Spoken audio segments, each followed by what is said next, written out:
Boa noite. Eu saúdo os irmãos com a graça e a paz de nosso Senhor Jesus Cristo.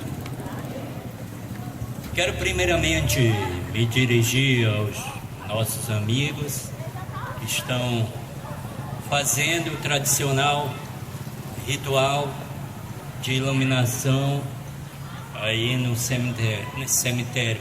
Dizer para vocês que houve um desencontro entre eu e os funcionários da prefeitura, razão porque hoje está bloqueada a estrada aqui, que não era a nossa intenção fazer isto, mas por eu não estar aqui presente para orientá-los, eles colocaram neste lugar. Os irmãos e amigos sabem que já há 18 anos realizamos este culto e sempre recuamos ali para não bloquear a passagem aqui de vocês. Prometo que ano que vem eu estarei atento para que a gente volte para o lugar de sempre. Nesta noite, quero convidá-los a abrirem suas Bíblias no livro de Pedro, na primeira carta que já foi lida pelo dirigente. Quero dizer para vocês, nesta noite, que todos nós estamos acometidos de tristeza pela partida de algum ente querido. A nossa igreja ainda está de luto pela partida de um grande irmão e também um grande cidadão santamariense, senhor Arthur Jobé de Souza Botelho. Vocês sabem que faz poucos dias que o nosso irmão nos deixou, partiu para a eternidade. A esperança que bate em nossos corações de um dia revê-lo, não com aquelas limitações que as doenças lhe acometeram. Estávamos nós dois, somos operários de construção civil. Então aquele irmão estava dizendo para mim que não tinha mais condições de segurar uma ferramenta por causa do mal de Parkinson. Mas quero dizer para vocês que até nisto as Escrituras nos dá uma esperança, que na ressurreição o nosso corpo limitado não será mais limitado.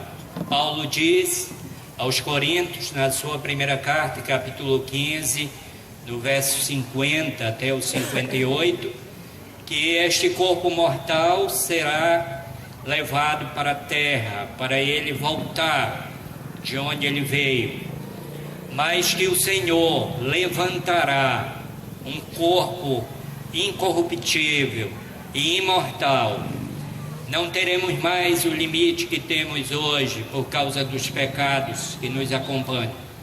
Então temos a certeza que iremos encontrar o irmão novamente, agora com um corpo glorioso em que não mais haverá limite. Mas nós queremos também que você, que apreciava muito aquele homem, que foi não só um dos pioneiros desta cidade, quando ela estava se organizando, mas também o pioneiro desta igreja batista, que este ano completa 53 anos.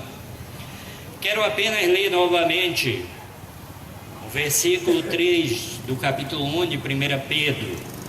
Bendito Deus e Pai de nosso Senhor Jesus Cristo, que segundo a sua muita misericórdia nos regenerou para uma viva esperança, mediante a ressurreição de Jesus Cristo dentre os mortos. O que eu quero falar para vocês hoje é sobre esta viva esperança. Quando ele menciona a palavra viva aqui, significa que houve esperança antes que Jesus houvesse morrido e ressuscitado, mas que não era viva. Ela se desfez.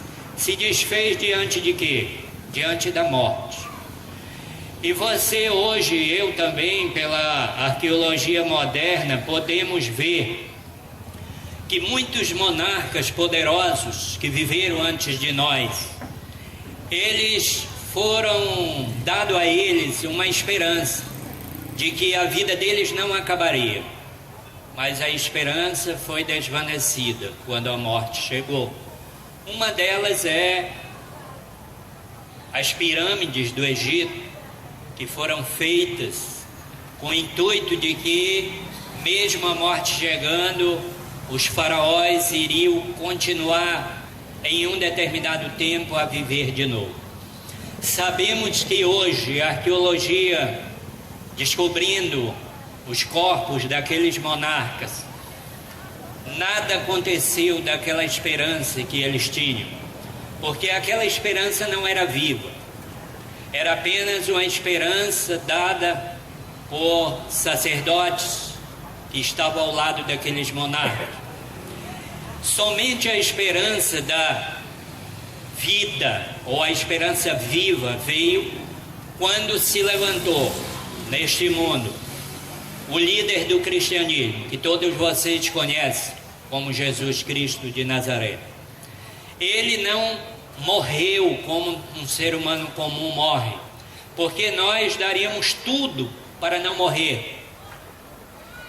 Mas Jesus, na semana em que iria morrer, em João capítulo 10, ele diz: ninguém vai tirar minha vida, a minha vida eu espontaneamente vou entregar. Eu tenho poder para entregar a minha vida e depois reavê-la, porque este mandato eu recebi do meu Pai. Observe bem que Jesus não morreu como nós, seres humanos comuns, que ficamos até o último momento lutando para que a morte não nos vença. Jesus, com 33 anos de idade, que você sabe que é a flor da idade humana, ele espontaneamente decidiu entregar a vida dele. Mas ele havia dito que ele ia reavê-la de novo. E você sabe que com 3 dias depois, Jesus levantou dos mortos, do qual ele foi testemunha, não apenas dos seus apóstolos, também dos seus seguidores. Paulo diz que mais de 500 testemunhas viram Jesus depois da sua ressurreição. Eu quero que você entenda que um dos seus apóstolos, apóstolo Pedro, é quem menciona que por causa da ressurreição do nosso Senhor Jesus Cristo, a humanidade poderia ter uma esperança viva. Uma esperança que a morte não vai acabar, como a esperança que muitos tiveram no passado, que não era uma esperança viva. Eu quero que vocês vejam que no verso 4 ele menciona que a esperança que Jesus veio trazer para nós é a esperança de uma herança incorruptível, sem mácula, imarcessível, que está reservada nos céus. Meu prezado, embora hoje você escute tanto as pessoas até religiosas falando em coisas materiais, é importante você ter uma mansão, um carro novo, muito dinheiro no banco, nunca foi essa a intenção de Jesus quando ele desceu a este mundo. A intenção dele foi preparar para mim, para você e para qualquer ser humano uma vida eterna nos céus, onde Deus mora. Por isso Jesus, há alguns dias de partir para a eternidade, seus discípulos ficaram acometidos de profunda tristeza. Evangelho de João, capítulo 14. Jesus se dirigiu a eles dizendo que eles não deveriam ficar tristes. E a razão era: porque eu vou preparar lugar para vocês.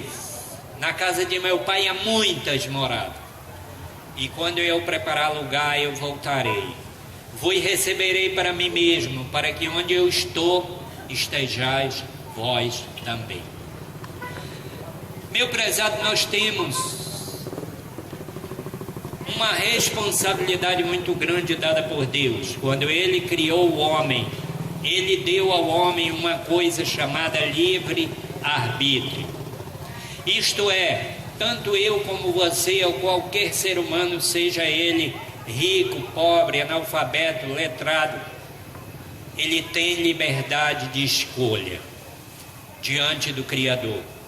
E esta é uma responsabilidade muito grande, porque alguns de nós escolhemos viver nossos poucos dias neste mundo como se isto fosse suficiente para nós. Outros, no entanto, escolhem viver para Deus, porque estão na esperança da herança da vida eterna que o Senhor prometeu. Quero que você note uma coisa importantíssima. Seus bens aqui no mundo, seu tesouro, tudo aquilo que você tem, não tem garantia de que você terá para sempre. Quantos homens riquíssimos se tornaram pobres por alguma desventura? Quantos homens poderosos perderam seu grande poder? Mas observe bem que quando Pedro fala da sua herança no céu, ele diz que ela não poderá ser trocada, nem tomada, nem invadida por ninguém. Ele diz: sois guardados pelo poder de Deus, mediante a fé para a salvação, que Deus preparou para revelar no último tempo.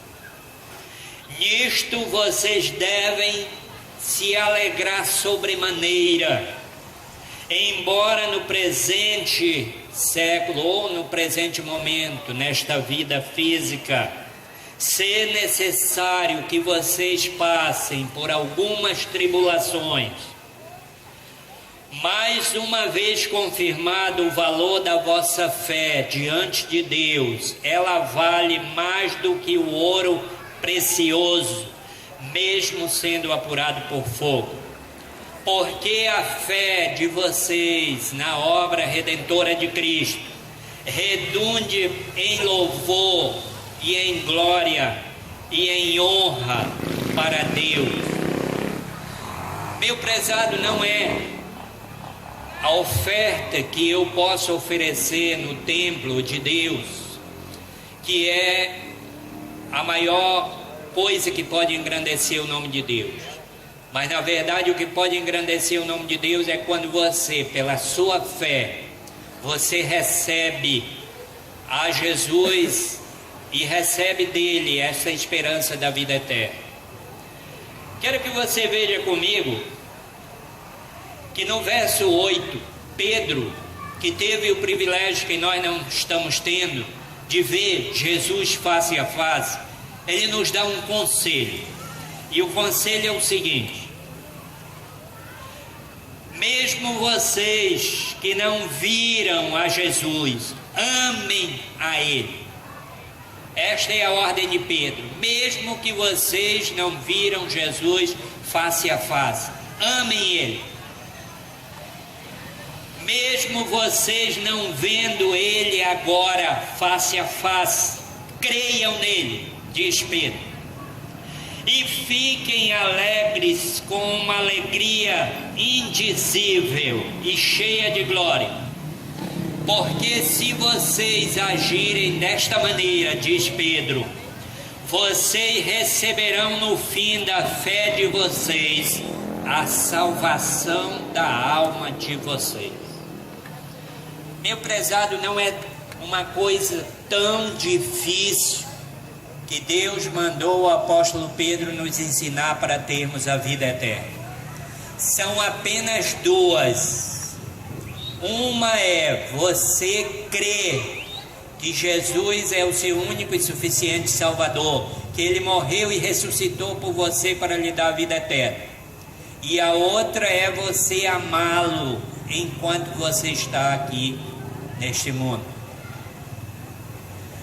Observe bem que no verso 9 ele usa essa expressão: vocês terão no final da fé de vocês e do amor dedicado a Jesus, enquanto viverem aqui, a salvação da alma de vocês. Meu prezado, no livro de Hebreus, um livro escrito na Bíblia, no Novo Testamento, direto aos judeus. O autor desta carta diz no capítulo 2, verso 14, ele diz o seguinte: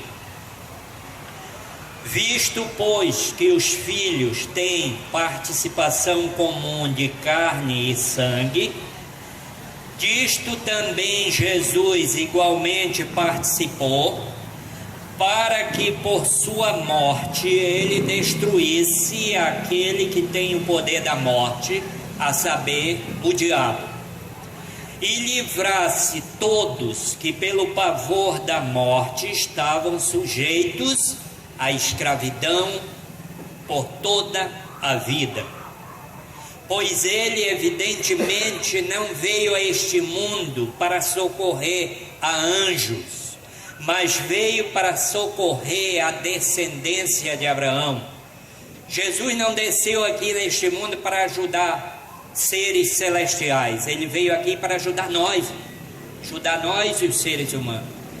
Os seres celestiais já têm os seus lugares diante de Deus, mas Satanás, pela indução que ele fez a Adão e Eva no jardim do Éden, ele privou a descendência de Adão de poder estar diante de Deus. Quando Jesus desceu, meu prezado, a este mundo, ele veio reverter o que Satanás havia feito. Satanás, por introduzir o pecado no mundo, ele privou o homem de morar com Deus, mas Jesus veio e desatou esse nó para nós. É por isso que o autor de Hebreus diz que ele não veio aqui para socorrer anjos, mas para socorrer os seres humanos, para desatar esse nó que o inimigo das nossas almas havia feito. Ele diz que a sua morte, a morte de Jesus, foi para derrotar o diabo e tirar das mãos dele o pavor que ele dava para a humanidade por causa da morte. Meu prezado, hoje a morte física não é mais o fim, porque um dia o Filho de Deus morreu, mas ressuscitou dos mortos. Eu quero concluir nesta noite deixando para você 2 versículos bíblicos que estão no livro de 1 aos Coríntios, escrito pelo apóstolo Paulo no capítulo 15 desta primeira carta.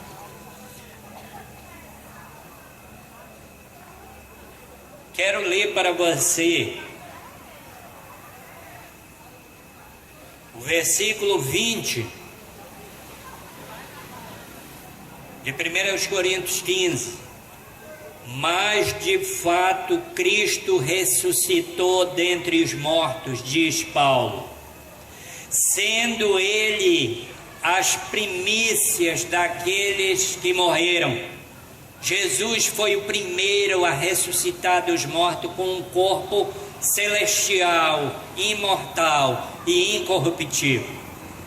Mas escute o que o apóstolo Paulo diz: visto que a morte veio por um homem, também por um homem veio a ressurreição dos mortos. Porque assim como em Adão todos os seres humanos estão sujeitos a provar a morte, assim também todos os homens provarão a vida por meio de Jesus Cristo. Cada um, porém, por sua própria ordem. Cristo sendo o primeiro, depois vem aqueles que são de Cristo, quando ele vier aqui novamente.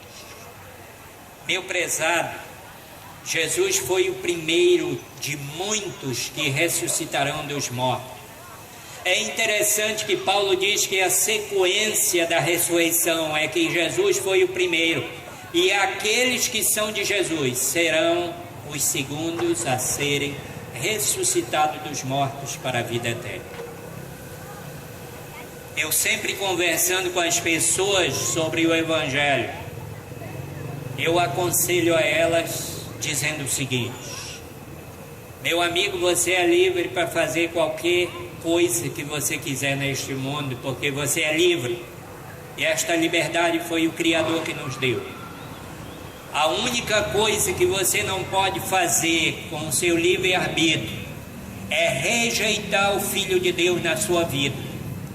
Senão você estará rejeitando a vida eterna para sempre. Por isso, meu prezado, mais uma vez estamos aqui para trazer a você a luz do Evangelho de Cristo, dizendo para você que você pode servir a Jesus enquanto estiver vivo. Só depende de uma decisão que você faça, aquela que Pedro nos ensinou: creia em Jesus e ame Ele enquanto você estiver vivo. Disso vai depender a sua vida eterna. Amém? Vamos orar nesta noite. Quero agradecer a presença dos irmãos da igreja, agradecer a você que ficou aí atento, ouvindo. Dizer para você que a Igreja Batista Luz do Evangelho está aqui há 53 anos, anunciando o Evangelho de nosso Senhor Jesus Cristo, deixando as pessoas à vontade para tomar uma decisão de servi-lo ou não servir. Nem Deus nos obriga a servir a Ele.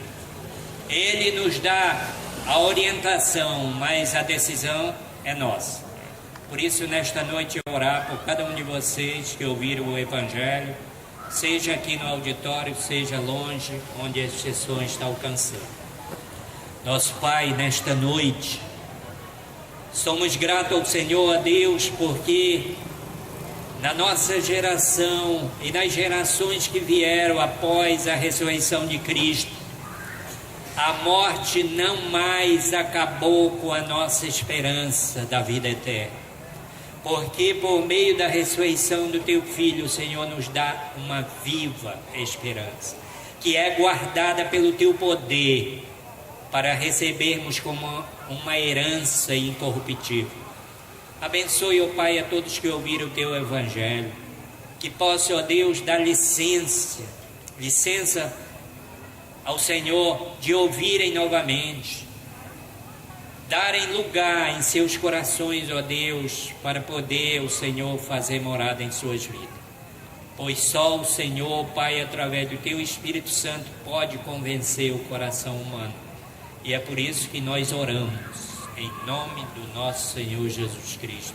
Amém e amém. Convido o irmão Eduardo a assumir novamente a palavra. Muito obrigado.